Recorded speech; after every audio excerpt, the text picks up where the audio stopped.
Alright, good morning everybody. It is Sunday. It's a rare Sunday that we gotta work. Once a month us full-timers are forced to work a weekend day. Some of us get assigned a Saturday, some of us get assigned a Sunday. I get assigned a Sunday, so this is my monthly Sunday to work. So we're gonna run out. We got at least 2 of them to do today, maybe 3. One to Allentown, one to Reading, and then another one to Reading if everything's going the way it should be going and they need the water. It's a dicey situation as to whether they will need water over there or not. So it's at least 2 loads, maybe 3 loads today.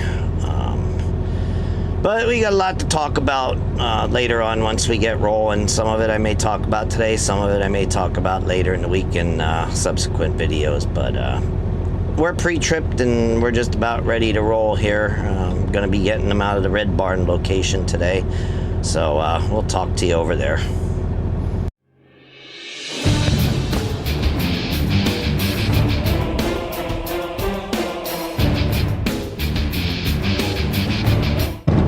Alright, so we are on the move heading to the Red Barn. And you come out here to 309. Make a left turn and I see there's a little more traffic than normal. I'm thinking on a Sunday it would be easy to get out of here. During the week it's not too hard to get out of here, and thought Sunday would be pretty easy. We'll see. Maybe it won't be as bad as I thought. Everybody over on that side making a left turn, which is helpful. We got a few cars coming south out of Tamaqua. We've got one that's making a left here to go out that way on 895, one coming straight through. Oh boy, we got a parade coming down out of Tamaqua. I wasn't expecting that. Look at this. Keep on coming. 3 cars, a straight truck. This one can't make his left. Now we got a Jeep after the straight truck. Now we got another one coming from our left. It's harder to get out on a weekend than it is on a weekday. Unbelievable. Look at this. Now we got one that's going to turn here. 2 more coming. 3 more coming. Holy moly. 4 more coming. Now we got some coming the other way. There are more people out on the weekend than there is on a weekday. Alright, now another one coming around the bend from Tamaqua. 2 of them coming around the bend from Tamaqua. 3 of them coming around the bend from Tamaqua. This is ridiculous.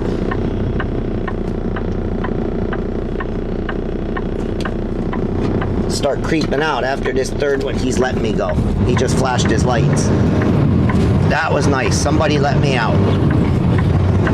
I give him 4 ways when I get going here. That was pretty awesome. Maybe he'll pass me up here. He can see who the nice friendly driver was.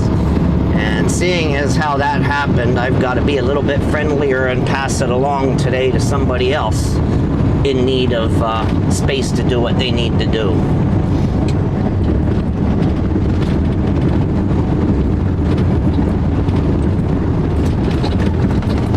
I get a little agitated there. Yeah, here he comes now. I might even give him a little toot of the horn to thank him.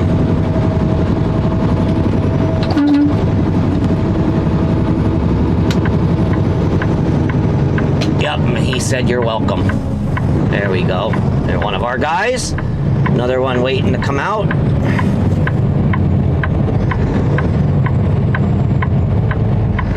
That's such a hard turn. This is the one I'm telling you about that I don't like doing.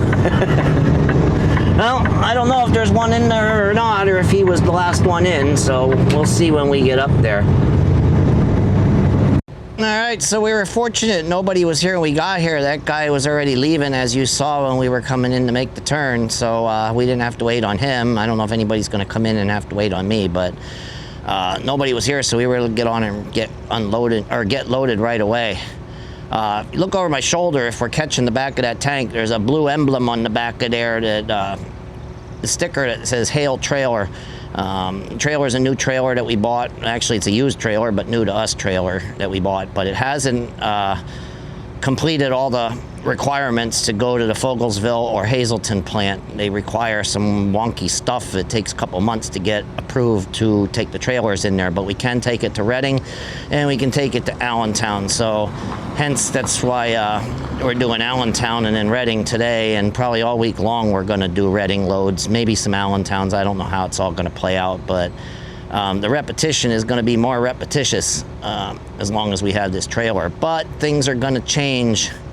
I'll get into it more while we're driving, but this is probably going to be my last week on water, unless some kind of miracle happens that I'll get into later. I can't talk here because the landowners are around, so we'll just leave it at that until I get behind the wheel and we're cruising down the road, and I'll tell you a little more about what's upcoming next week.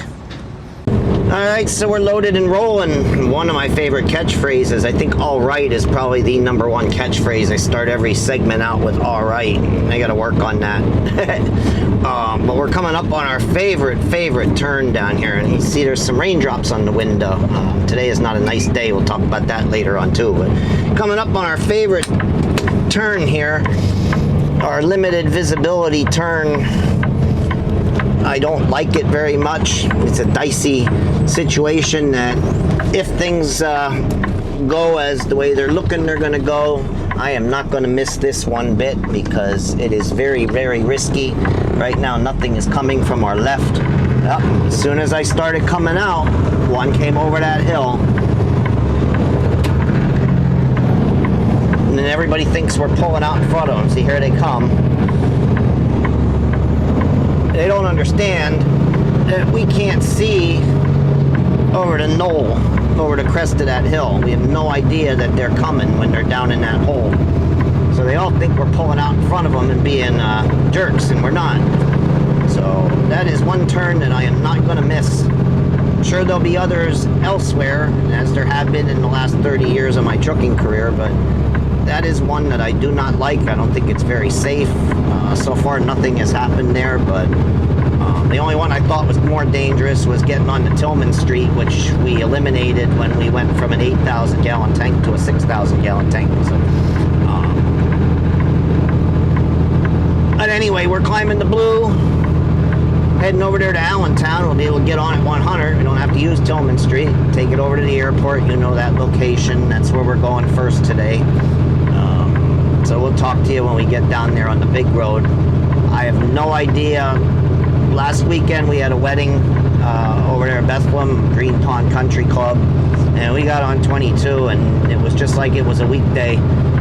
Traffic was backed up from 15th Street over to the River Bridge, and it kind of caught me by surprise that it was the same kind of traffic on a Saturday that it was on a weekday. So I don't know if today's going to be any different, or if there's going to be a lot of traffic down there. We will see. But first we got to climb the Blue and go down 309 and go down 100 and get on 78. And then we'll roll on across there and see what we get.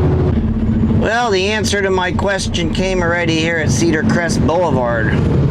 Look at the traffic. We're down to 10 miles an hour. Now we're going to pick it back up a little bit. But, yeah, we came to not an uncontrolled stop, but I want to say a grinding halt because we were moving along pretty good. As soon as we got to this exit, we slowed right down. So weekday, weekend, it doesn't make no difference. This road's gonna jam up, and the problem being is there's too many people down here and there are not enough lanes of traffic. Between 825,000, 875,000 people live down there in the Lehigh Valley, Allentown, Bethlehem, Easton metropolitan area. So it's a substantially large metro area. And this is the main east-west thoroughfare across it, and it's only 2 lanes wide. So the traffic on here is every bit as bad as the Schuylkill Expressway in Philadelphia, just because of the fact that it lacks a 3rd lane. And that extra lane would make all the difference in the world. It would spread this traffic out, and we'd roll a lot better than what we are, because we're only doing 29 miles an hour right now, and now we're coming up on 15th Street in 1 mile, so it's gonna probably slow back down again. And that's one of the problems, besides not having enough lanes of traffic, is you've got a rapid fire interchange set up here. You've got Cedar Crest, 15th Street, 7th Street, Fullerton Avenue, all within 4 mile range. So basically interchange a mile, and and everything's dumping out traffic. People are slowing down to get off the freeway. People are trying to get on the freeway, and it slows everything down. And so that plus the lack of an extra lane just makes this thing a mess. So now we're getting moving again. Let's see when we slow it back down, if we slow it back down. But that's the whole reason I ride this left lane through here, because of the close proximity of these interchanges. People don't like it. People may not think it's right, but I think it's safer that if you're not going to use one of these interchanges, then your best bet is to stay out of the mix and stay over here where less traffic is merging in and out. Less risky, less chance of an accident, so forth and so on. But, all right, 15th Street wasn't too bad, but we are probably definitely gonna slow down coming up here on 7th Street, MacArthur Road. I see a lot of brake lights up here ahead already. That's why for now I'm leaving a pretty good gap between me and the one in front of me. Anybody behind me don't like how fast I'm going, that's too bad. We're gonna close this gap up shortly or slowly anyway, because they are moving a little slower than I am. But I'm just looking far enough ahead, watching the brake lights. I'm already on the brake lights even though the car in front of me isn't, just because so many are. I can see it slowing down. Just try to keep as good a following distance as you can, so you got enough brake room to slow down if you have to. See, here we go. We're going to be down to about 30 miles an hour here, going under this overpass probably. So rather than ride up on the cars in front of me and have to panic stop, I just can gradually slow down as we come up to the traffic jam. Now, it don't always work like that. Sometimes you get caught off guard, but I kind of know what's coming and I'm preparing accordingly. It's slower than I thought. We're down to 23 miles an hour here. Now, the only thing you got to watch is like this guy here. As soon as they get on the freeway, they want to get out here too.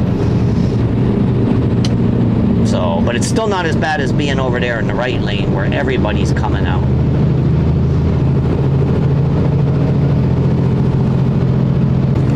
All right, so we're here. All you gotta do is go around the back of the building to where we unload. And I have to see, one of our trucks was leaving. I saw him out there when we turned in off of Airport Road. I don't know if everybody's coming here today or just some of them. I don't know what this is with the wheelchair here. They're going with it. They putting it into a vehicle, I guess. Okay, we'll just creep on through here. I don't know where that white truck went, if he went down to Fogelsville or if he went to here. We'll see when we turn the corner. Oh, he's here. Must be a busy place today. All right, well, we gotta wait for this guy to unload, so we will talk to you later. Alright, so the other guy's gone. We're here unloading now, so it'll take about a half hour and then we'll be empty and rolling back up for our second load. Muggy and humid today, even though it's cloudy out. It's been sprinkling on and off coming down here. We're supposed to get thunderstorms later today. Don't know if they'll transpire or not. As you know, the thunderstorms are hit and miss. Sometimes you get involved in one, sometimes you don't. Last Friday I hit a good one but didn't have the cameras with me, so see what happens today. So the other thing is, I mentioned about probably not hauling water after this week. As most of you know, I'm looking for a day shift job, one where I can start between like 3 and 6 a.m. I'm not good with second shift, and it doesn't work for me and my wife in our situation. She's got limited mobility because she had a stroke 3 years ago. Not a major stroke, but enough to knock her mobility back to where I have to do all the heavy hitting in the house. Laundry, vacuuming, dusting, cleaning, grocery shopping. All the stuff that used to be shared is now on me, and it's just really tough with working a second shift job because she can't stand by the stove and cook. So I got to do most of the cooking too when we get a chance. So I need a day shift position, and nothing against the company. I've got nothing bad to say about the company, but there are just no day shift positions available right now, and none look to be opening up for the foreseeable future. So I'm going to be moving on to a different company where I can start. I think it's going to be a 4 a.m. to 5 a.m. start time. So it's right in my wheelhouse of what I need. 12-hour day will get me done about 4 in the afternoon. 5 in the afternoon, I can get home and get supper started and all that good stuff, so the wife don't have to eat frozen dinners. And it'll just be better for both of us for me to be day shift. She's day shift. She works as a receptionist, so she can work and she can drive, but walking is a challenge and a chore, and standing is difficult. So, like I said, I'm doing all the heavy hitting at the house, and being second shift and trying to do it before work, I don't get it all done, and I run out of steam, or just all kind of variables in there that just make day shift a better fit for me and for her. So unless the only way I stay, if he can come up with some kind of day shift position, then I'll stay here, because I actually like the job. It's a good job, it's a good company, he's a good boss. He just can't give me what I need for me and my family. So unless he comes up with a day shift position for me, and I don't see it happening, I'm going to be going on to a different carrier starting next week. So we're going to finish out most of this week, and then next week would be orientation, and then we'll be pulling van freight. And like I said, it'll be a straight up day shift, 4 to 5 a.m. start time. I mean, it may vary a little bit. Maybe one day I got to start at 3, or one day I got to start at 6, but it's going to be right in the wheelhouse that I'm looking for, and it's going to work good for me and my family. So, but anyway, gonna finish up unloading here and then head back up to the Red Barn, grab the next one for Reading. All right, just for fun, we'll go out the old way we used to go out, the way we were running with the 8s. Used to come in this way with the 8s all the time because this was the permitted route, but then we used to go out with the 8s the same way until I learned that the other way was a little bit easier. On weekdays anyway. I don't know what it's going to be like today, but just change pace a little bit. We're going to go out this way because you know me and repetition, so it gives me something different to look at that I haven't seen for a little while, and same with you guys.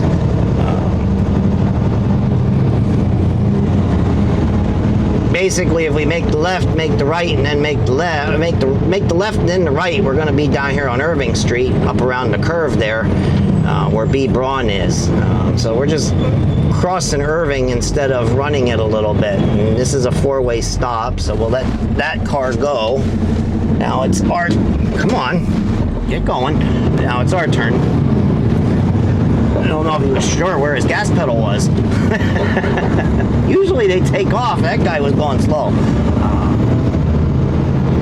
But going the other way eliminates this right-hand turn up here further when we get back out on the Postal Road. Either way is good, except for during the busier parts of the day, this right-hand turn later on can be a little bit troublesome. Not dangerous, but just you got to sit and wait because of the traffic coming from both directions, because you got to swing it out into the other lane to make the turn, which you'll see after we go around this bend here, and we'll end up down there at Postal Road.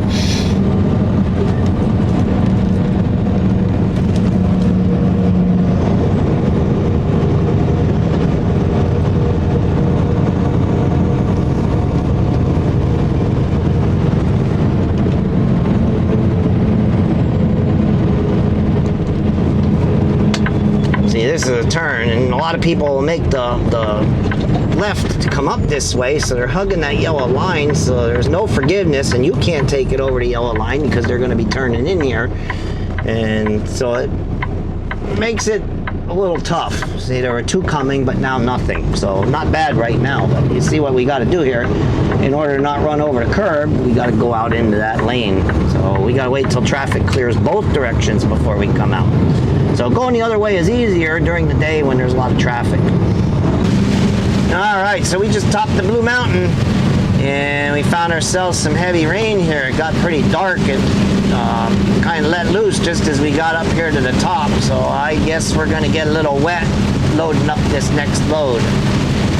Coming down pretty good here. Doesn't appear to be one of the big thunderstorms that we're supposed to get, but the kind of humidity we have right now, anything that pops up is going to dump a heavy amount of rain, and that's exactly what this one's doing.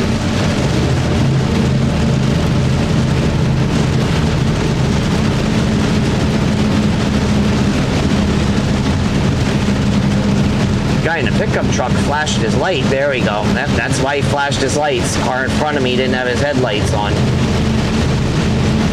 I was about to say something about that. For how dark it got, that dude needs to turn his headlights on. And Mr. Pickup Truck driver going southbound told him exactly that. So, because it did. It got really dark, as you can see. Now, it'd be nice if this is a quick little hitter, and by the time we got to the well, it would stop raining, but I don't know about that. Although it is getting a little bit brighter up there to the north.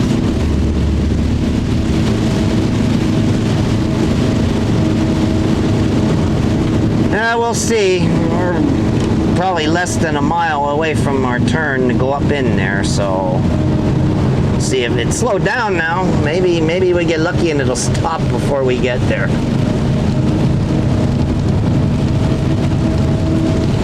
Nope, and it's picking back up again.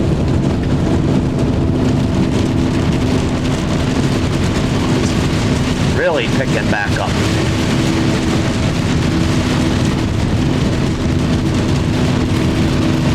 This was a pop-up storm if there ever was one, because I looked at radar when we were down in Allentown. There was really not much of anything here in the eastern side of the state. And this one just popped up out of nowhere. Wow, now it's really coming down.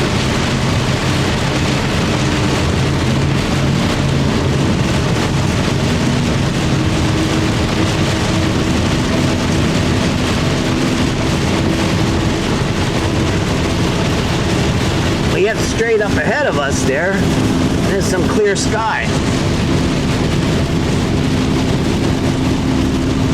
Ooh, here's our turn.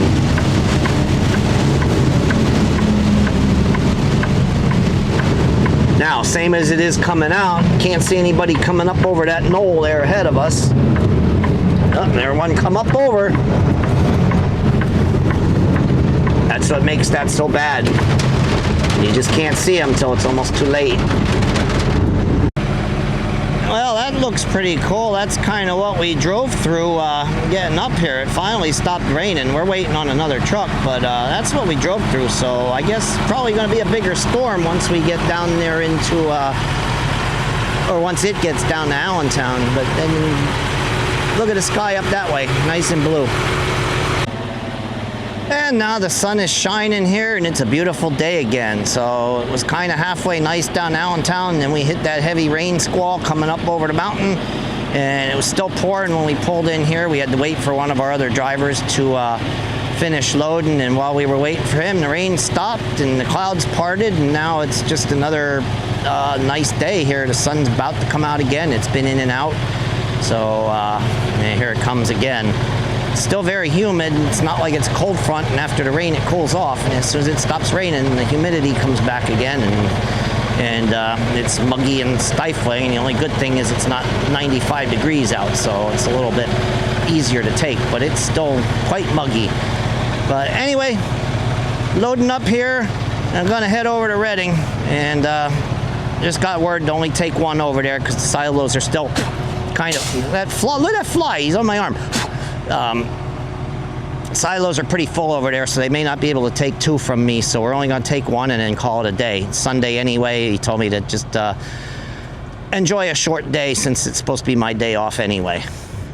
All right, well, we made it down there to Hamburg. We're by Cabela's outdoors store, or whatever you want to call it, and I'm looking at that sky out there ahead.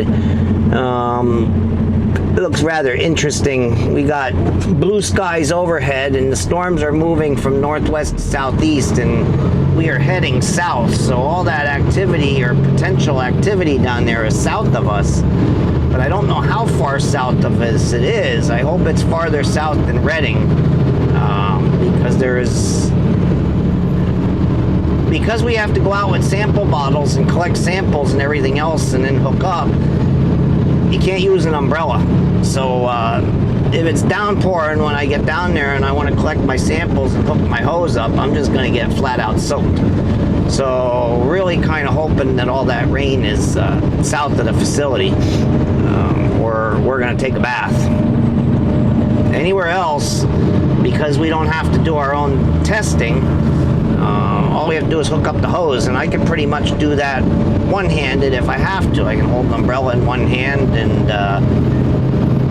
hook up the hose in the other hand, but not down there, because you got 2 little sample vials, and then there's a beaker that we do our inside sampling with. The 2 little vials, they go in the quality control for microbial testing.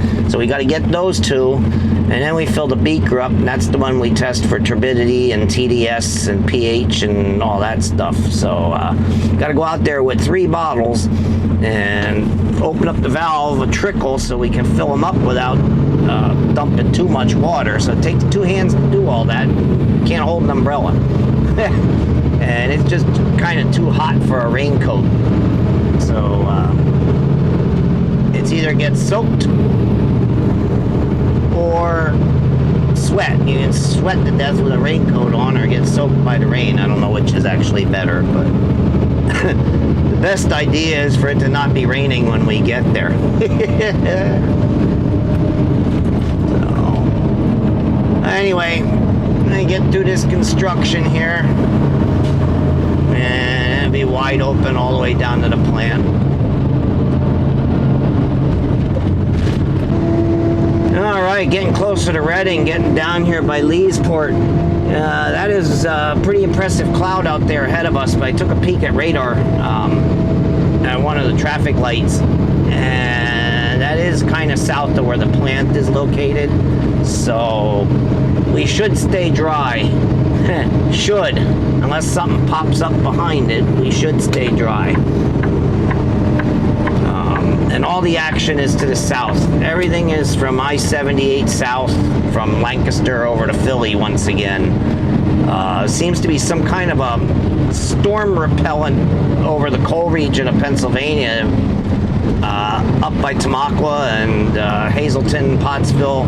They just really don't get big storms there. Everything seems to fire up south of 78 and a lot of times north of Interstate 80. It seems like that stretch of land between 78 and 80 not conducive to thunderstorm development for some reason or another. I don't know what it is, but whenever we get big thunderstorms, they are usually down here or Lancaster, Philly, whatever. But anyway, they are south of us here, and we're going to stay dry, I believe, at the plant, which is a good thing. All right, so technically I should be unloading at this unloading station here, which is for Silo 2. But as you can see, I am unloading over here at Silo 1. Silo 2 is full at 65,000 gallons, so it will not take any more water. So I talked to QA. I got the QA supervisor to come out here, and he had me swing around and hook up to Silo 1. So we're unloading here at Silo 1. But that required me to go back out and spin around up in their driveway and kind of blindside back alongside the building and then come down in here again. But it's set up for this silo because, like I said, I was set up for over there, but there's no way I could do a flip in here with this tractor and set up for what I needed to do, so I had to go out and start back up and start over again. So, but we are now unloading, and the silo will take the 6,000 gallons that I'm bringing, but Silo 2 would not. So I guess that's the reason why there were all kind of things going on. For a while I was coming here, and then I was going to take a second load over to Allentown, and then that changed to here, and then he said only bring 1 instead of 2, and all kind of stuff. So I guess that's why they kind of on the full side. So but anyway, we are now unloading, and took probably about a half hour longer, so it's gonna be an hour unload time down here instead of a half hour unload time. But anyway, we'll get her done, and then that's it for the night. Go back and fuel it up and then park it and go home. All right, so we are on our way back home. Well, not home, but back to the yard. We finished unloading that one. Put that silo up to about 45,000 gallons. The one that I was supposed to unload into was 65,000 gallons, and that's about max. So it wasn't going to take anymore. So they had me, like I said, go over to the other silo and put the water in there. But they aren't running spring water. That's why the silos are filling up. Because it was at 39,000, I took it up to 45,000 with my load. So I don't know if he's sending anybody else down there later or not. Hopefully not, because it'll fill both silos up, and then somebody's going to end up either sitting down there or dumping off a load of water. So, and that's not the preferred thing to do. We only do that when we run into a problem. It's not good. I mean, it's clean water. It's potable water. It doesn't hurt if you dump it, but it's just a waste of a resource. But sometimes we have no choice. Like that time when we were donating spring water, or our well owner was donating water for the drought relief. Well, they didn't use the entire trailer, so I couldn't take it anywhere because the water was in there too long, and the plants won't take it past 24 hours, so there was only one thing left to do with it, and that was dump it in the back of our parking lot. I mean, it happens from time to time, but we certainly try to avoid it as much as possible. Check out this yard on the right. Look at the stripes on this thing. I swear they cut it every day, man. They're vivid and they're straight. Somebody likes to be an artist. Striping that yard, make it look like a baseball field. But we're coming down into New Ringgold, small little town here, 895 and 443. Don't know how it came to be in existence. There's no major industry around here that I know of in its history, but a small little town that popped up in here and has a crossroads and it has a gas station and all that stuff. So there must have been some kind of industry down in here that caused a little town to grow, because that's usually how it worked back in the 1700s, 1800s. Some kind of small sawmill, or whatever the case may be, popped up, and the employees that worked for them built homes and whatnot, and the small towns popped up. So this is the main intersection in the town, which we will be leaving very shortly as soon as we go around this left turn up here.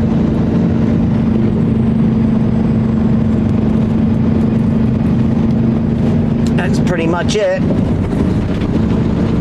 Now we'll be back out into the woods and farmland.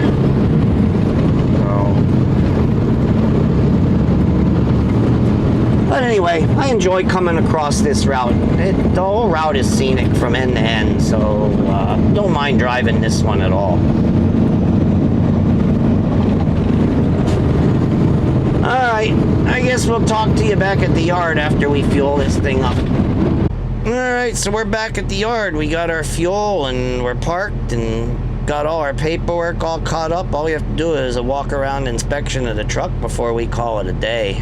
This was kind of nice, only doing 2 loads, 6.5 hours, and I'm done. So basically a half a day, which is kind of cool. If I'm going to come out on a Sunday or a weekend, which is my usual time off, I don't mind doing a half day, but it's a little better than a full day. But the only thing that kind of stunk was coming out at noon for it. If I could have come out at, say, 5 a.m. or 6 a.m. and worked till about 11 or 12, that'd be great, because then I'd have the rest of the day to myself instead of slicing it up in the middle by coming in here at noon, which is one of the reasons why I'm switching jobs and gonna go to work for another company. And like I said, this company, the great boss, running water is not a bad job. A little repetitious, which sometimes gets to me, but other than that, it's a good job. I wouldn't leave if I could get day shift here, but I can't, so we're gonna move on, like I told you earlier. One good thing about this company, for me, other than pay and especially working day shift instead of night shift, is they have the kind of trucks I like. No secret, I'm a Mac guy. Most of their fleet is either Mac or Volvo, and both are good trucks. I prefer a Mac, hoping I get a Mac. If I get a Volvo, that won't be bad either. I think they have a few internationals in the day cab fleet, which is fine too. I'll take what I get, but being that they're about being that they're Volvo Mac heavy, chances are good that I'm going to probably end up in one of those too. And like I said, I love Macs, that's number one. And I've driven Volvos before. I like them. Their automated transmission, one of the best in the business, both Mac and Volvo, because they share the same transmission. And then, you know, after that, then the other trucks. But I am truly a Mac person, so we'll see what I get, but boy, I'm hoping it'll be a Mac. Anyway, we'll talk to you in the next one. I don't know, we're going to try and do at least one more this week for you. So, catch you later.